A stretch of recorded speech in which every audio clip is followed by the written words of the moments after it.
G'day guys, welcome back to another video. This is Eno here from Fantasy Take TV. If it's the first video you're watching of me, I do some content down in Australia over AFL, fantasy football. It's called Supercoach down there, but I do love some other fantasy games, play a lot of FPL, a lot of NFL fantasy. And so today I'll be doing an FPL video on my first draft for the 23-24 season. Game came out about a week ago now. We've all had a look a bit at the pricing, made some teams, and I'll show what I'm sort of settled on at the minute. There's a league code, by the way, if anyone wants to join. We have a Discord for our community that talk quite a lot about, obviously mainly our sport, AFL, and fantasy amongst that, but big fantasy Premier League contingent as well. A lot of us love playing that, so very, very keen for just the season to start in general again. Get some football back on our screens, and of course play FPL alongside that. So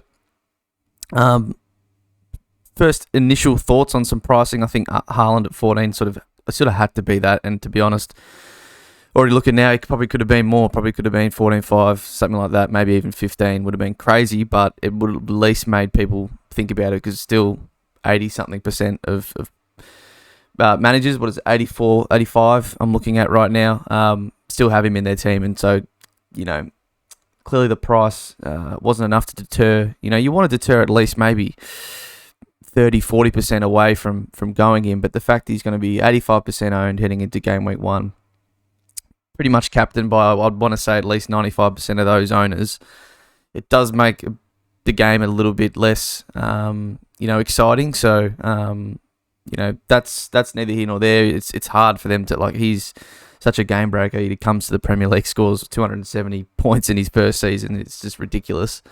And he's still young, and it can only get better, which is very scary to think, especially as an Arsenal fan. So look, I won't even beat around the bush. I'll just put him in my forward slot, because, to be honest, I don't see how you can't have him. So Haaland will go there, and then I'll go through the rest of my team, starting from defence now. So in goal, I do like a lot of the 4.5 options. So the 5.5s, Alisson, Edison, Pope being 5.5 as well is pretty crazy, but he had a really good season last year. Not looking at any of those for sure. Ramsdale's the only real 5 million keeper I would think about if you wanted to cover off your Arsenal defender that way, sort of, locked in, nailed on defender or goalkeeper, obviously, so you don't really have to mess around with that. But I do like a lot of the 4.5 options. So Onana could also be 5 if that transfer goes through to United, and that would be a nice way to get a locked on, nailed on United defender as well. So I would definitely think about that. But as far as 4.5s go, we've got Flecken at Brentford. A lot say that even if Raya stays, he'll still be the number one. He's been bought to be that. Brighton have, all their goalkeepers are 4.5s. Bobby Sanchez is still there, but it's either going to be Steele or Verbruggen. That might be a bit harder to know for game week 1. And, some Brighton fans say it might be Steele to start the season and then Verbruggen as the year goes on. So that, does worry a little bit. We got Johnston at Crystal Palace, who, are always pretty stingy. Under Hodgson, they're pretty decent defensively. Then Pickford as well under Dyche, their numbers towards the back end. Pickford always gets a lot of saves. Their opening fixtures are quite nice. So he's who I've set it on right now. I do like Flecken if that comes about. I like Brentford's fixtures, and obviously like them as a bit better of a team than Everton. But Everton's long-term fixtures are sort of game week 9 are actually not too bad. So we'll go with Pickford for now, but that could be anyone. And then I'll just do my bench keeper now, which I think most people would have as Areola, who not certain to start, but for a 4 million keeper that has a decent chance of being their number one, whether it's the start of the year or at some point during the year. I think he's a no-brainer for now. In defence, I think it's going to be quite popular that a lot of people sort of going the 3-5-2. I know right now it has it as a 3-4-3, which also think, and I've toyed with this formation, but I won't spoil mine, but we'll get to what it is in a sec. But Trent, I just don't see how I start without him. I'm spoiling the rest of my team here. Don't have any other Liverpool cover, and he's just ridiculous as far as point scoring for a defender. He's going to be playing hopefully higher up the pitch, that role that sort of he's done in the last bit of the last season, and then for England as well recently. So just his numbers are off the charts. His underlying data is ridiculous for a defender. They've actually priced him at 8 million. He probably should have been that last year, even though he wouldn't have lived up to it.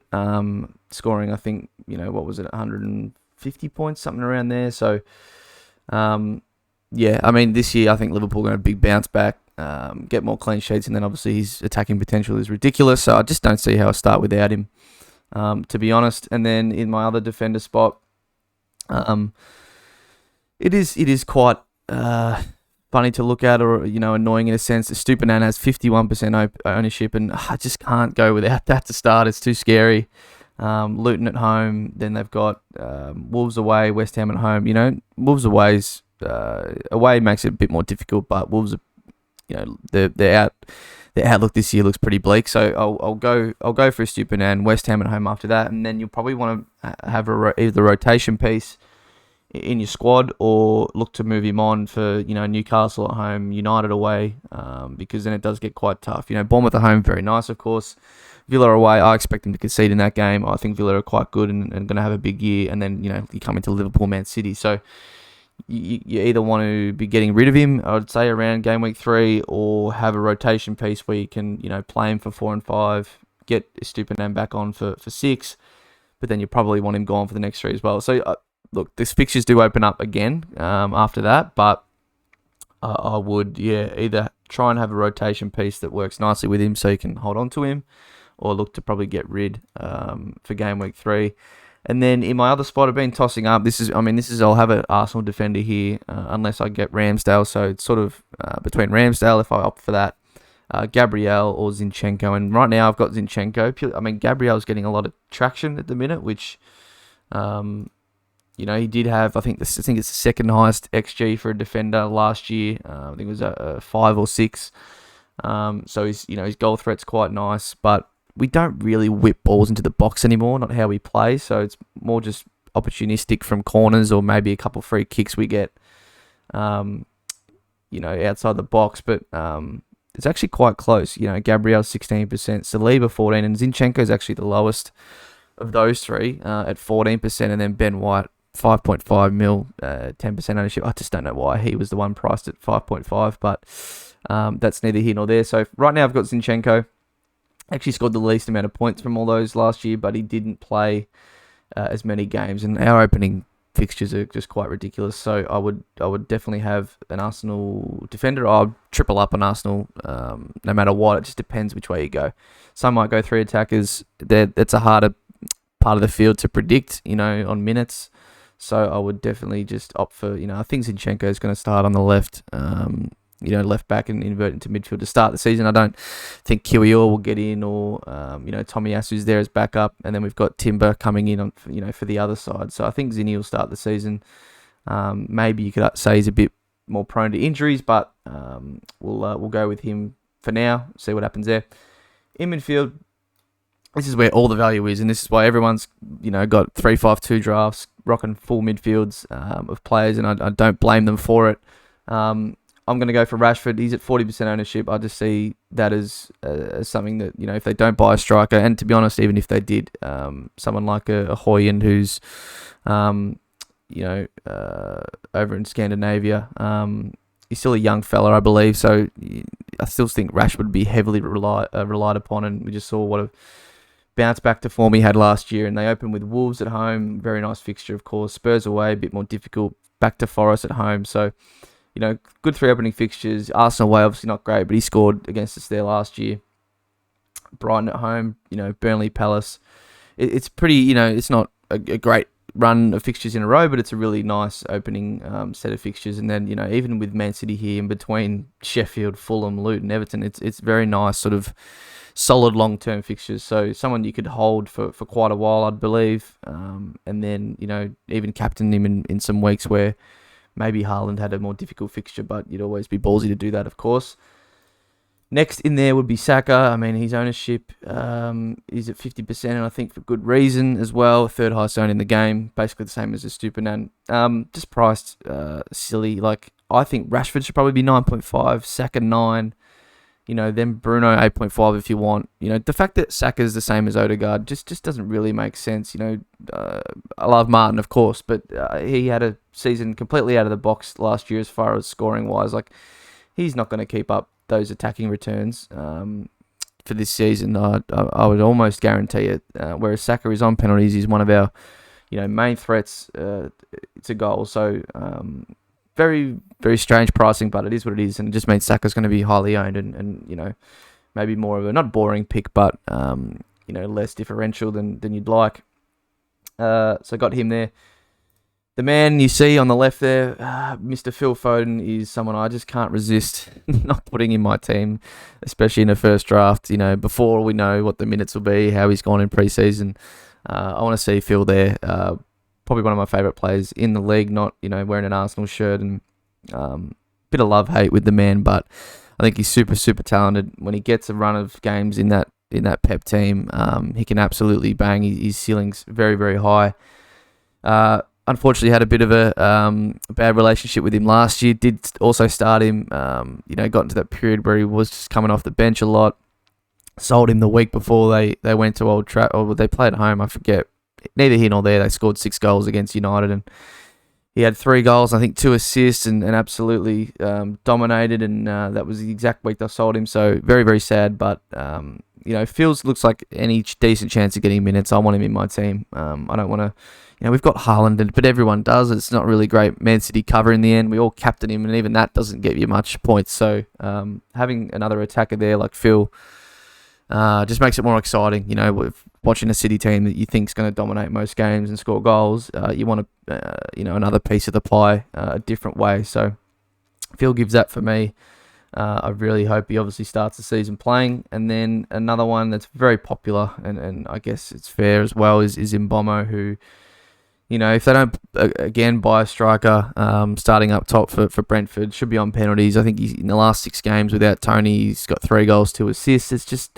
It's very hard to pass up, and I do like their fixtures long term. Besides, Tottenham, it's at home, so I don't mind that to open. And then you go Fulham, Palace, Bournemouth, Newcastle away, a bit more difficult. But then into Everton, Forest, yes, United away, a bit more difficult. And then into Burn. Like, it's very, very good for quite a period there for Brentford. So very hard for me to go without him. So I think he's fairly, I wouldn't say locked in a team. No one is besides probably Haaland, but he's fairly safe in my team for now. And then the last person, this spot has probably changed quite a bit compared to the other 4. I've had Odegaard in there at times. I've had Bruno Fernandes. I've had Maddison. I've had haven't had Martinelli. In Ciso, a lot of people looking at Brighton, but I'm not too certain on his minutes. Luis Diaz from Liverpool cover, if I thought he'd be getting some decent minutes. There's so many options. Heung-min Son, someone I haven't even spoken about yet, priced at 9 million, which is super cheap for someone who we know what his output could be. What I've settled for, and it's probably a bit more surprising, is I'm a sucker for some differential. I don't want to be too template, and it's Solly March, and it's quite funny. I was not against him last year, but never had him in my side. Always had Matoma, had McAllister for those Brighton runs, and they were really, really good. Of course, Brighton, we know what a great season they had. Solly March has no competition on the right wing now, pretty much. You can say the same for Matoma on the left, really. Like, I think on the right, they've got Buenanot, who's a pretty young player. They obviously bought in João Pedro, but he plays more of a 10, maybe backup striker role. So, there's Ferguson, obviously people want to pick as well, but I'm pretty worried about his minutes. Solly March, I'm not too worried about to open the season, and I do think I want a piece of that fixture for the attack, as far as attack goes. And look, March the same price as Matoma. I'm not sure a lot of people have Matoma, but I think Matoma, great player, don't get me wrong, but his underlying data is nowhere near Solly March's to be truthful. Like, looking at it off my other screen, like, March was top 10 or 12 in goal involvement last year with a 0.31 and Matoma's sort of nowhere near that. I mean, Matoma just had some cracking goals, whereas March had a lot of big chances he missed, and I feel like if I can get those, obviously with him early here in this season, it'd be a very handy differential. They open with Luton, obviously very nice. Wolves away, we've already sort of spoken about that. But for now that's who I've got. Obviously not set in stone, but I do feel like I want a piece of that pie, as I've said quite a bit, for Brighton to start the year. And then Gabby Jesus, we finish off with, up next to Haaland there. To finish off the defence, my sort of 12th rotational piece, if you want to call it that, is Rico Henry. I think at 4.5, quite nice. Just spoke about Brentford's fixtures before with Mbomo. He'll be able to sort of rotate. And I'm actually doing this on FPL team, so after I save this, I'll sort of show for game weeks coming forward that how you sort of can rotate a bit. Have some decisions to make. And then for my just bench defenders, I think I've got Baldock. It is from Sheffield, and then I've got transfer. I think it's Surridge. Whatever 4.5 forward to finish off the team. So that's how I'll set up for game week 1. I mean, I'll captain Haaland more likely than not. I don't see myself going away from that for game week 1. And then if we go to game week 2. Fixtures are all quite nice. A lot of good, teams have good opening fixtures. So, Rashford, Spurs away is probably the worst fixture of the lot here. City have Newcastle at home, so them at home is quite good. You could bench someone for Henry with Fulham away, but I still think Fulham might probably score that game. So, probably back in my 3 defenders there to get a clean sheet more. Maybe Zinchenko you could bench. Palace away is always tough, but I'd probably back in our defence there and keep it this way. So probably won't use Rico Henry here. Here's where you could probably think about it. Maybe you'd want to bench probably Stupinan maybe, but it's at home again, so I'd probably just keep Rico as a bit of a backup there. Obviously captain Haaland against bloody Sheffield. And then again, all really nice fixtures for all my players. Maybe you want to bench March, something like that. But we'll think about it there. This team does, by the way, have 0.5 in the bank. I didn't mention. So that allows me to maybe go Ramsdale if I wanted to. Obviously, would have to flip Zinchenko, or put it on to anyone else. Game week 4, and then maybe it does start to get bad. Rico comes on for maybe Zinchenko against United. It is at home, but so is Bournemouth at home for Brentford. Then, maybe I think about a transfer here, getting Kunku in. They have quite a good period from sort of 3 onwards. I missed game week 3 is actually Luton there. So, I might even think of doing the Jesus to Nkunku move in game week 3. And then, just obviously looking very far ahead now, but go from there. Maybe Stupinan's one you transfer out and you want to get in a Reece James. Something like that. If I've got, transfers built up, then you can keep playing on from there. So do have a look. I wouldn't look too far forward. I've probably gone too far forward. That stuff always happens. But FPL team is very nice to just have a quick look at. If you're going to pick like a 12th, 13th player, how they rotate with your other players in your 11. Further on. So thanks for watching, guys. That's my first draft. Be sure to join the league. Discord, I'll have a link below if you're someone from the outer space of FPL and want to join a somewhat little community that does talk a bit about it. Join us in there. Otherwise, we'll catch you on the next video. I'll probably do a rate your teams video next, so that's probably where I'll get the teams from in the Discord for the hardcores, and do that for my next video later on in the week. But until then, thanks for watching, guys. I'll see you on the next one. Cheers.